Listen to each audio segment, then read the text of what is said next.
بسم اللہ الرحمن الرحیم۔ بات پر تاثیر ہونے کا نسخہ۔ ایک مرتبہ امام ابو حنیفہ رحمۃ اللہ علیہ کے پاس ایک سن رسیدہ خاتون آئی اور کہا کہ امام صاحب یہ لڑکا زیادہ گڑ کھاتا ہے۔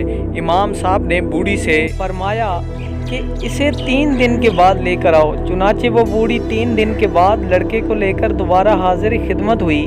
امام رحمۃ اللہ علیہ نے لڑکے سے کہا کہ لڑکے گڑ مت کھایا کرو۔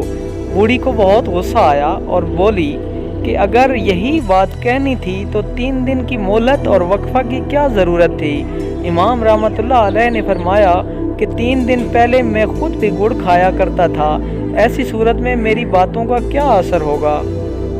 علامہ شبیر احمد عثمانی رحمۃ اللہ علیہ فرماتے ہیں کہ حق بات حق موقع پر حق طریقے سے کی جائے تو ضرور اثر ہوگا۔ ان شرائط ثلاثہ میں سے کوئی بھی ایک شرط فوت ہو جائے تو اس قول کا کچھ بھی اثر نہیں ہوتا۔